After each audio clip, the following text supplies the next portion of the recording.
వాడు ఎక్స్ దొంగ. ఎక్కడ దొంగతనం చేసినా నిమిషంలో దొరికిపోవడం వాడి స్పెషాలిటీ. బిల్డింగ్ చూస్తే 2,69,240 చదరపు అడుగుల్లో 5 అంతస్తులు శిశు ఆరోగ్య కేంద్రం ఏర్పాటు చేశారు. 600 బెడ్లు ఈ బ్లాక్ లో ఉన్నాయి. కారణం చెప్పారు బాబుల్ రెడ్డి గారు. మధ్యలో కరోనా వచ్చింది కాబట్టి కరోనా రావడం వల్ల కాస్త ఆగిందని. కేవలం కరోనా మాత్రమే కాదు, అదే 2019లో ఇంకో వైరస్ కూడా ఈ రాష్ట్రానికి వచ్చింది బాబురెడ్డి గారు. దాని కారణంగా ఇంకా ఆలస్యమైంది.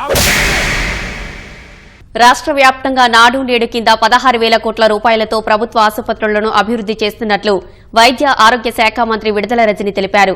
గుంటూరు జీజీహెచ్లో మాతా శిశు సంరక్షణ కేంద్రానికి శంకుస్థాపన చేశారు. వైద్య ఆరోగ్య రంగంలో ఈ రోజు మన ముఖ్యమంత్రి గారు నాడు నేడు కింద దాదాపు 16,000 కోట్ల దాకా కూడా పైసలకు ఖర్చు చేస్తా ఉన్నారు. దాంట్లో భాగంగా మన గుంటూరు జీజీహెచ్ కి సంబంధించి 500 కోట్లని మనం నాడు నేడుతో అభివృద్ధి చేసుకుంటున్నాము. 17 మెడికల్ కాలేజీలకు సంబంధించి కూడా ఈ రోజు మన జగనన్న ప్రభుత్వము ఇనిషియేటివ్ తీసుకుని అడుగులు ముందుకు వేస్తా ఉంది. దీనికి సంబంధించి కూడా దాదాపు 8,000 కోట్ల దాకా కూడా ఖర్చు చేస్తా ఉన్నాం.